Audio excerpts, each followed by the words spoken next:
경영 계획에 대해서 함께 정리해 보도록 하겠습니다. 첫 번째, 경영 활동의 순환성에 대해서 알아보죠. 우리가 기업이라는 것은 한 1년만 경영 활동을 하는 것이 아니고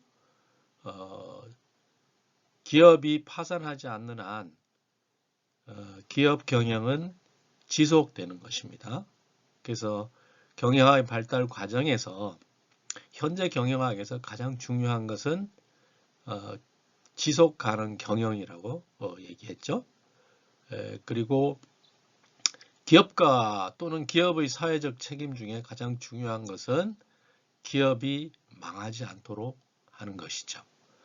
그런 관점에서 경영활동이라는 것은 순환 활동입니다. 그러니까 계속되는 계획 활동을 하고 조직화 활동을 하고 지휘 활동을 하고 통제 활동을 하고 다시 계획 활동으로 돌아가는 이런 순환적인 활동이 경영 활동인 것이죠. 그래서 그 순환적 활동을 크게 네 가지로 구분할 수 있는데 첫째가 계획 활동이고 두 번째가 조직화 활동이고 세 번째가 지휘 활동이고 마지막이 통제 활동입니다. 이 통제 활동의 결과를 다시 계획 활동에 피드백해서 계획 활동을 하는 것이죠. 계획 활동이라는 것은 경영 목표를 수립하고 또 어떻게 하면 그렇게 수립된 경영 목표를 달성할 수 있을지 그리고 기업의 한계 자원인 예산 또 인력 그 다음에 시간 이런 것들을 그런 자원을 어떻게 배분할지에 대한 계획을 수립하는 것 그리고 무엇보다 중요한 것은 미래의 경영 환경을 예측하는 것입니다. 자, 코닥의 사례에서 봤지만 기업이 미래의 환경 변화를 제대로 예측하지 못하면 전략 리스크 관리 실패로서 위대한 기업도 파산할 수 있다는 것을 우리는 늘 염두에 둬야 되겠죠. 자, 이렇게 해서 이제 계획 활동을 하게 되면 그 다음에 이제 조직화 활동입니다. 조직화 활동은 이제 이렇게 우리가 어떠한 목표를 달성하기 위해서는 어떠한 일을 해야 되는데 그 일을 그러면 어떻게 분화할 것이냐. 자, 우리가 국부론에서 아담 스미스가 처음으로 제기했던 분업이라는 생산관리의 기본 아이디어를 다 기억하고 있잖아요. 그래서 이제 현재 와서 기업에서는 기업에서 해야 할 일들을 어떻게 이것을 구분할 거냐. 그리고 자원을 어떻게 할당할 거냐. 특히 이제 인적 자원을 얘기하는 것이고 또 뭐 공장의 설비 같은 것을 얘기하는 거죠. 그리고 결과를 어떻게 조정할 것이냐. 그러한 것들이 조직화 활동에 들어가는 것이고 조직화 활동에 대해서는 우리가 별도로 또 강의를 하게 될 것입니다. 자, 그리고 이제 이렇게 이제 조직이 조직화가 되었으면 자, 이것을 실행하는 과정에서 기업의 리더들이 이것을 어떻게 지휘하고 목표 달성하는 쪽으로 가져갈 것이냐 하는 그런 이제 이슈가 남아 있습니다. 그래서 지휘 활동은 리더십 이슈, 동기 유발, 의사소통 그런 내용들이 이제 지휘 활동에 속해 있습니다. 자, 우리가 앞 시간에 경영자가 하는 중요한 활동이 사실 여기 지금 다 들어가 있죠. 마지막으로 이제 그렇게 해서 실행을 했으면 그 실행 결과에 대해서 이제 통제 활동을 하게 됩니다. 그래서 그 통제 활동이라는 게 업적을 감시하고 그 다음에 모니터링, 그러니까 목표가 얼마나 잘 달성됐는지에 그 모니터링을 해서 그 모니터링 결과를 다시 계획 활동으로 피드백해서 그 다음에는 좀 더 나은, 좀 더 실현 가능한 현실적인 그런 목표를 이제 세우는 과정으로 가서 그 다음 그 경영 활동의 순환 과정으로 들어가는 것입니다. 그래서 우리가 오늘 이제 주로 알아볼 내용은 이 계획 활동에 대한 것이 되겠습니다. 자, 목표와 계획의 중요성에 대해서 여러분들이 만약에 어떤 그 여객기, 비행기의 조종사라면 그 조종사로서의 선택의 여지가 있다면 그 두 비행기 중에 어떤 비행기를 타시겠습니까? 자, 여기 지금 이 비행기에는 계기판이 전혀 없습니다. 우리가 이제 이륙을 해서 목적지에 무사히 참륙할 때까지 그 모든 과정을 우리가 모니터링 할 수 있는 여러 가지 그 도움을 주는 정보들이 필요한데 그런 정보들을 알 수 있는 계기판이 전혀 없는 그런 비행기가 있다고 합시다. 반면에 현실적으로 모든 비행사들이 안전 비행을 하기 위해서 활용하는 이런 안전 항로용 계기판이 잘 갖춰져 있는 비행기가 있다고 합시다. 그랬을 때 우리가 서울을 인천공항을 출발해서 독일 프랑크푸르트에 약 13시간 정도 걸리는 비행을 안전하게 마칠 때까지 그 필요한 모든 정보를 나에게 제공해주는 그런 계기판이 있는 비행기, 이 두 비행기 중에 여러분들이 만약에 그 승객 300여 명의 승객을 목적지까지 무사히 데리고 가야 하는 조종사라면 어떤 비행기를 선호하시겠어요? 네, 두말할 여지가 없죠. 두말할 여지가 없이 조종사는 내가 필요한 안전 항로에 필요한 모든 그 정보를 실시간으로 알려주는, 그리고 또 그 목적지까지의 남은 거리, 또 유류 탱크에 남아있는 기름의 양, 이 모든 것들을 알려주는 그런 계기판이 있는 비행기를 선택하는 것은 뭐 이건 질문의 여지가 없이 이런 비행기를 선택하는 것이죠. 자, 그러면 여러분들이 만약에 경영자라면 최고 경영자가 됐건 미들 매니지먼트가 됐건 하위 경영자가 됐건 일정 부분을 책임지는 경영자라면 그 비행기를 몰듯이 여러분들의 분야를 어떤 목표 지점까지 가야 하는데 목표 수치까지 가야 하는데 그때 우리는 상세한 계획이 있는 것이 훨씬 도움이 된다는 것을 말해주는 그런 좀 비현실적이지만 예를 제가 하나 들었습니다. 자, 제가 이제 1995년부터 2004년까지 독일 은행에서 근무를 했었는데요. 독일 이게 코메르츠 은행입니다. 그 독일 코메르츠 은행에서 어떻게 경영 관리를 하는지 그 체계를 자세히 들여다볼 기회가 있었습니다.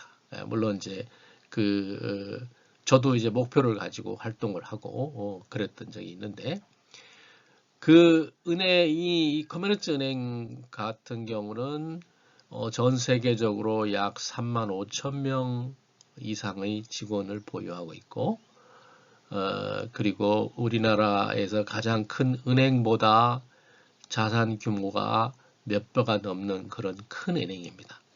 그 큰 은행이 경영 목표를 달성하기 위해서 어떤 경영 관리 체계를 가지고 있는지를 볼 때 이제 크게 이 5가지로 구분할 수 있어요. 그래서 첫째는 평가와 보상 제도입니다. 그 다음에 둘째는 비즈니스 플래닝 시스템입니다. 바로 경영 계획을 할 수 있는 그 시스템을 얘기하는 거죠. 그래서 수익 목표, 또 그 수익 목표를 세울 때는 그 은행이 가지고 있는 잠재력을 100분 발휘할 수 있는 그런 목표를 세우고, 그 다음에 이런 목표를 세우는 시스템에는 지리정보 시스템이라든가 모든 최신 계획 기법을 활용할 수 있는 그런 것들이 이 BPS, 비즈니스 플래닝 시스템 안에 들어 있습니다. 그 다음에 이제 여러분들이 이제 2학년쯤 되면 배우는 관리회계 제도인데, 그 관리회계 제도에서는 재무회계하고 달리 관리회계에서는 약간 그 내부적으로 수익력을 측정하고, 그 다음에 자기자본 이익률이라든가 뭐 이런 것들을 측정할 수 있는 제도가 관리회계 제도입니다.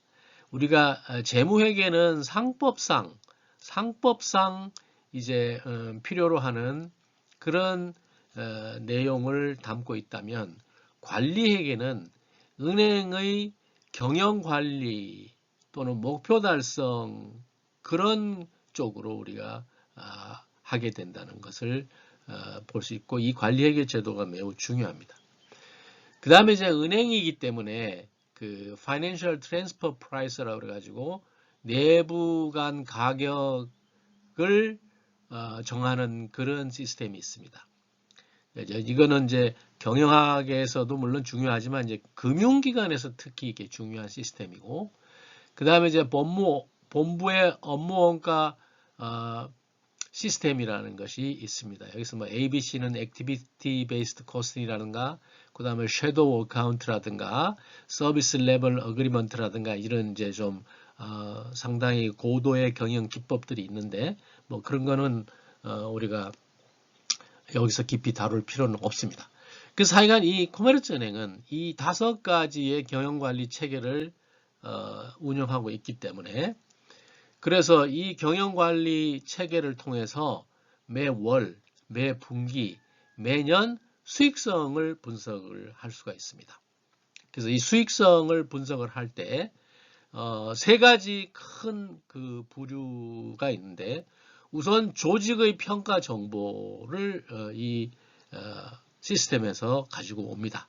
그래서 각 사업본부별, 지역별, 영업점별, 그 다음에 릴레이션십 매니지먼트별 그런 그 조직을 기준으로 한 평가 정보를 제공하는 그런 정보를 여기서 얻을 수 있고요. 그 다음에 은행에서 제공하고 있는 여러 가지 상품이 있습니다.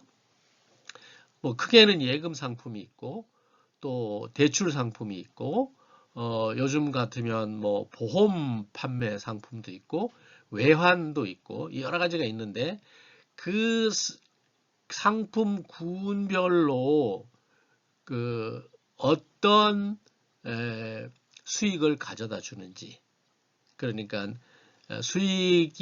수익을 별로 안 가져다 주는 그런 상품은 이제 도태시키고, 수익을 많이 가져다 주는 상품을 점점 프로모션 하거나 이런 전략을 써야 되기 때문에 이 상품별 전략적 의사결정을 할 수 있는 정보가 매우 중요한데, 그런 정보도 이제 여기에서 나온다는 거죠. 그리고 이제 3번째로는 고객 전략 정보를 이제 또 이 시스템에서 받게 됩니다. 자, 뭐 큰 은행인 경우는 고객이 수백만 명이 되잖아요. 근데 그 수백만 명의 고객이 다 우리에게 이익을 가져다 주지는 않는다는 거죠. 그래서 어떤 고객은 이익을 많이 가져다 주고, 어떤 고객을 이익을 적게 가져다 주는 그런 판단을 하기 위해서 고객 관련 정보가 필요한 거예요. 그래서 이런 것들이 다 이 시스템에서 이제 나오게 되는 것입니다. 물론 지금은 우리나라 은행들도 대부분 이런 그 경영관리 체계를 갖추고 있습니다. 그래서 이제 우리나라 은행들도 굉장히 지금 선진화되어 있는 편이죠.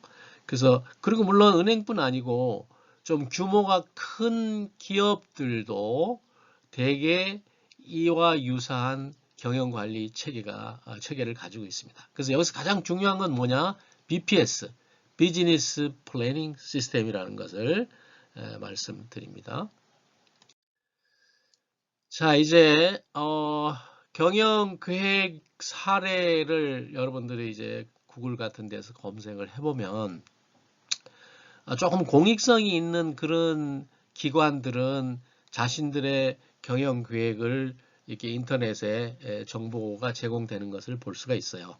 그래서 이제 요거는 우리 국내에 한 그 지방은행 그룹의 경영 계획인데요. 그 경영 계획서를 제가 보고 몇 부분만 캡처를 했습니다.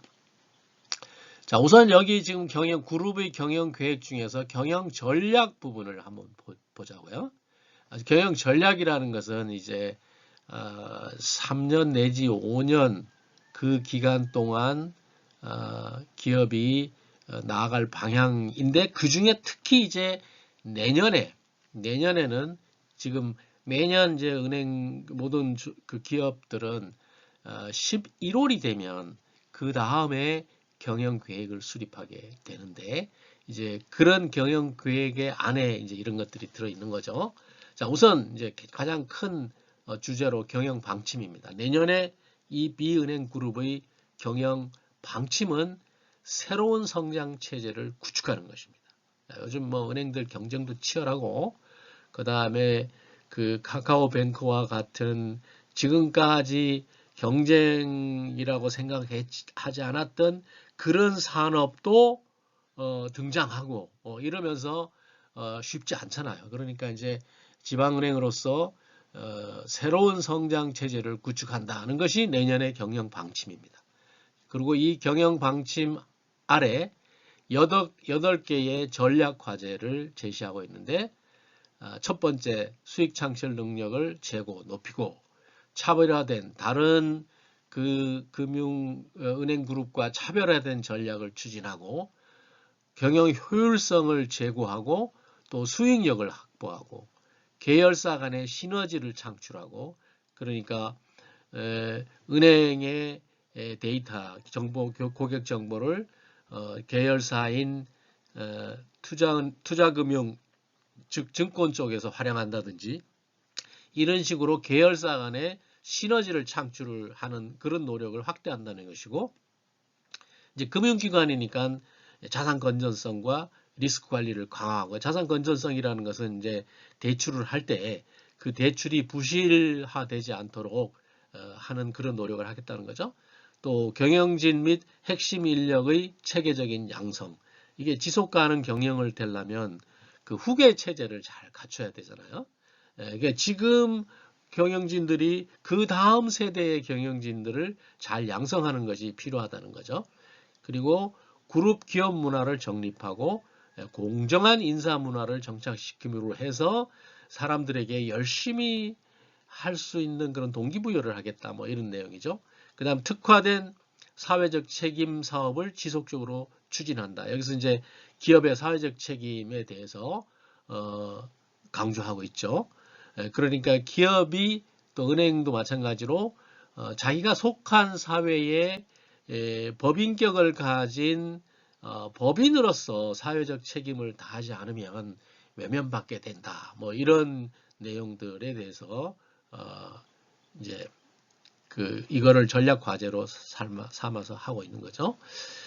그리고 이제 구체적인 재무 계획과 그러니까 단기 순이익을 3,700억 원을 달성한다든지 ROA 여기서 Return on Asset 자산 수익률을 0.76%를 달성한다든지 ROE Return on Equity 자본 수익률을 10% 달성한다든지 이런 재무 계획 목표를 가지고 있고 또 경영 혁신을 통해서 이런 성장 체제를 구축하겠다. 또 수익성과 건전성 중심의 성장 전략을 추진하겠다. 이런 것들이 이제 이 B은행 그룹의 경영 전략인 것을 우리가 사업계획서를 통해서 볼 수가 있습니다. 자, 그 다음에 이제 그 은행 그룹이니까 은행도 있고 자회사도 있는데 그룹 전체의 뭐 증권이라든가 자산운용회사라든가 뭐 더러는 저축은행을 자회사로 거느리고 있기도 하죠. 그 그룹 전체의 이제 경영 계획인데 여러 경영 계획들이 있는데 당기 순이익을 3,720억으로 가져가겠다. 그 전해에는 3천억 정도 됐는데 전해보다는 22% 정도를 더 당기 순이익을 올리겠다. 그 다음 ROA는 Return on Asset 자산 수익률은 0.76%, 그 전에는 0.67이었는데 0.09%를 더 올리겠다. ROE는 10%로서 그 전에의 9%보다 약 1%를 더 올리겠다. 이런 수익성과 관련된 경영계획이 있고, 그 다음에 이제 성장성과 관련된 경영계획은 총 자산을 여기 지금 단위가 아마도 5,610억 이렇게 될 거예요. 5,600억 정도로 총 자산을 그 전에보다 약 10% 늘리겠다. 자기 자본은 391억으로 그 전해보다 8.7% 늘리겠다. 그 다음에 이제 금융기관이기 때문에 이제 건전성이라든가 자본 적정성, BIS 비율이라는 거 여러분들도 잘 알고 있죠. 자본 적정성 이런 것에 관한 계획들을 쭉 이 목표로서 제시하고 있는 것을 볼 수가 있습니다. 자, 그 다음에 이제 그룹 전체가 앞이었고 이제 이번에는 은행 자체만으로 당기순이익 목표를 3,530억으로 가져가겠다. 전년보다 약 10% 정도 더 늘어난. 그 다음에 이제 여기 뭐 NIM이라든가 이건 Net Interest Margin이라고 그래가지고 수익률을 얘기하는 건데 2.5%를 하겠다. 그 다음 ROA 0.76, ROE 0.83 하겠다. 그 다음에 총 자산은 5,080억으로 하겠다. 이런 그 은행 자체의 목표를 이제 제시를 하는 겁니다. 자, 그러면 어떻게 되겠어요? 이 은행 전체의 3,530억 목표를 달성하겠다고 목표를 세웠으면 이 목표를 사업부별로 나눠줘야 되고 또 사업부는 자기 사업부 조직 아래 또 하위 조직에 이 목표를 나눠줘야 되잖아요. 그래서 이 은행 전체의 목표를 세웠으면 그 목표를 쪼개는 과정들이 다 일어나게 돼 있다는 거죠. 근데 그 과정이 쉽지 않다는 거죠. 그리고 그 당기 순이익을 3,500억을 달성하기 위해서 그러면 은행이 가지고 있는 한계 자원인 예산과 인력과 시간을 어떻게 배분할 것이냐 이런 계획들이 이제 또 부수적으로 따라오게 되는 것입니다. 자, 이게 이제 그 기업을 중심으로 이런 그 조직들이 매년 11월에 세우는 그 다음 해의 경영 계획의 한 사례를 여러분들이 본 것입니다. 자, 이렇게 이제 사례를 머릿속에 두고 이제 그 다음 계획에 대한 여러 가지 생각에 대해서 정리를 해보죠. 자, 계획은 왜 항상 실제와 어긋날까? 실제로 계획이 그대로 지켜지는 경우는 그렇게 많지 않습니다. 왜냐하면 계획은 미래를 향한 것이기 때문에 미래는 불확실성을 내포하고 있잖아요. 그러니까 항상 계획과 실제는 어긋날 수밖에 없어요. 근데 얼마나 많이 어긋나느냐. 그게 이제 그 조직, 그 기업의 실력인 거죠. 예. 그 아주 실력이 뛰어난, 경영 능력이 뛰어난 기업일수록 안정성이 있어요. 계획과 실제 사이에. 그 다음에 계획을 잘 세우면 구체적으로 어떤 이점이 있을까? 예. 계획이라는 것은 어떤 목표를 얘기해 주는 거예요. 아까 우리가 그 비행기를 몰 때 여러분들이 그 비행기 계기판이 있는 것과 계기판이 없는 것, 그거와 같은 그런 그 아주 구체적인 이점들이 계획을 세웠을 때, 잘 세웠을 때 그 조직이, 기업이 가질 수 있는 그런 내용들입니다. 그 다음에 계획에는 어떠한 종류의 계획이 있고 또 이 계획들 간에는 어떤 관계가 있는가. 예를 들면 장기 계획, 중기 계획, 단기 계획이 있고 그 다음에 전략 계획이 있고 실행 계획이 있고 그 다음에 기업 전체 계획이 있고 사업부 계획이 있고 또 부서별 계획이 있고 이런 계획들 간에는 어떤 관계가 있는가? 깊은 관계가 있죠. 또 계획 수립 방법에는 어떤 것이 있으며 내가 계획을 세울 때 어떻게 이러한 계획 수립 방법을 활용할 수 있을까? 이런 것들을 우리가 이런 것에 대해서 이제 우리가 의문을 가질 수 있다는 거죠. 그리고 이제 시나리오 플래닝에 대해서 약간 얘기를 하는데 시나리오를 만든다고 하는데 어떤 내용을 만든다는 의미인가? 시나리오 플래닝이라는 것은 이제 이런 A의 상황, B 상황, C 상황이 생겼을 때 각각의 상황에서 어떤 결과가 벌어질 것이며 거기에 우리가 어떻게 대응할 것이냐 하는 것이 시나리오 플래닝인데 어떤 상황이 벌어질까라고 하나가 아니고 몇 가지 상황으로 구분하는 것을 각각의 시나리오라고 얘기한다는 거죠. 그 다음에 목표 관리를 활용하는 기업이 많다고 하는데 이제 Management by Object, 목표 관리인데요. 그런데 그 목표 관리 기법이라는 것은 무엇이냐? 이런 내용에 대해서 우리가 의문을 갖고 되고 이런 의문을 가지고 여러분들이 나머지 이 시간 강의를 들으시면 결국 그럼 뭐야? 우리는 이 의문에 대한 답을 이제 찾는 노력을 해보는 것이죠. 자, 그 다음에 이제 계획 수립에 대해서 정리해 보겠습니다. 계획 수립은 플래닝이라고 그러는데 액션이죠. 계획 수립은 조직의 목표를 달성하기 위해서 언제, 어디서, 어떤 일을 할 것인가를 결정하는 과정이라는 거죠. 언제, 내년에, 어디서, 그러니까 우리 기업 전체에서, 각 사업부에서, 그 다음에 각 부서에서 어떤 일을 할 것인가를 결정하는 과정이라는 거죠. 그 다음에 미래에 예견되는 다양한 기회를 분석하고 그 다음에 이것을 평가하고 그 다음에 여러 시나리오 중에서 여러 초이스 중에서 하나를 선택하는 과정이라는 거죠. 조직의 목표 달성을 할 수 있는 행동 계획을 체계적으로 개발하는 것. 이것이 이제 플래닝이라는 거죠. 행동 계획이라는 건 우리가 이제 plan to see라는 거죠.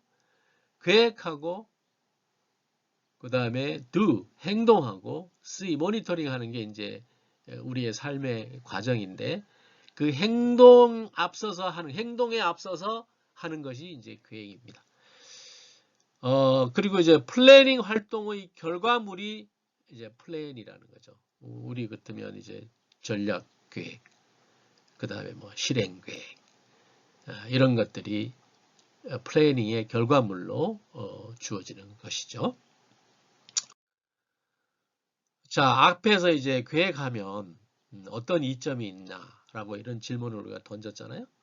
그랬을 때 이제 그 조직 전체의 집중도를 높이고 그 다음에 오히려 계획이 있음으로 해서 유연성을 높일 수 있다는 거죠. 조직의 flexibility, 유연성을 높일 수 있고 그 다음에 어떤 행동을 할 때 지침을 제공한다는 거죠. 아까 우리가 그 모 지방은행 그룹의 그해의 경영 지침을 봤잖아요. 새로운 그 비즈니스 찬스를 만들어 가겠다는 그런 지침이 있잖아요. 이게 지금 표가 등대잖아요. 등대. 여러분들이 이제 항구에 이렇게 가보면 그 항구에는 바다 쪽에 항상 등대가 있잖아요. 그 등대라는 건 뭐냐면 낮에는 멀리 나가 있던 배들이 이게 어디가 항구인지를 알아볼 수 있지만 밤에는 깜깜하니까 모른단 말이에요. 그러니까 이렇게 높은 곳에다가 등대를 세워놓고 거기에다가 불을 밝혀 놓으면 그러면 그 배들이 아 내가 그 항구로 들어가려면 저 등대를 보고 가야 되는구나 하는 이런 그 등대와 같은 역할을 하는 게 계획이라는 거죠. 그 다음에 그 매니지먼트의 역할 중에 가장 중요한 것 중에 하나가 뭐라고 그랬어요? 코디네이션, 조정이었잖아요. 조정. 조정을 지원할 수 있는 어떤 기준이 되는 것이고, 그 다음에 시간 관리에 도움을 주고요. 그 다음에 우리가 이제 순환 과정의 마지막에서 통제를 해야 되는데, 통제라는 것은 무슨 기준이 있어야 잘했다 못했다를 판단할 수 있는 거잖아요. 그랬을 때 그 근거가 되는 게 바로 이 플랜이라는 거죠. 자, 다시 정리하면 조직과 조직 구성원의 집중도와 유연성을 높여주고 조직 목표를 달성하는 방향으로 행동할 수 있도록 하나의 지침을 제공하고 조직 전체의 목표와 하위의 각 세부 조직의 목표가 일관성을 가지도록 해주고 그 다음에 조직의 통제 활동의 근거, 즉 성과의 측정 또 평가 활동 이런 것들이 합리적으로 이루어졌는지를 판단하는 그 기준이 되고 이 결과는 어떻게 돼요? 다음 계획에 다시 인풋으로 피드백 된다는 그런 것이죠. 자, 다음은 계획 수립 단계인데요. 이제 뭐 계획 수립은 5단계로 이루어지고 그 다음에 이제 6번째 단계는 이 계획을 실행하는 단계가 됩니다. 여기서 이제 첫 번째는 조직의 목표를 기술, description, 조직의 목표를 이제 말로 적는 그 단계입니다. 그다음 두 번째는 목표를 달성할 수 있는 여러 가지 대안을 우선 따져보는 거예요. 그래서 그 대안을 이렇게 나열해 보는 겁니다. 그리고 그 각 대안별로 전제 조건이 무엇인지를 분석해 보는 것이고 그 다음에 네 번째 단계에서는 자, 이 여러 가지 대안 중에 가장 최적인 대안을 하나 선택을 하는 것입니다. 그리고 그 선택된 안을 수행하기 위한 구체적인 계획을 수립하고 그리고 이제 마지막으로 그 다음은 이제 이 계획을 실행하는 것입니다. 자, 이것은 이제 1년짜리 경영 계획 수립뿐 아니고 우리가 뭐 프로젝트 계획이라든지 투자 계획이라든지 이런 모든 계획을 수립하는 그런 기본적인 단계들을 얘기하는 것입니다. 자, 여기서 잠깐 쉬었다가 다음 시간에 이번부터 다시 들어가도록 하겠습니다.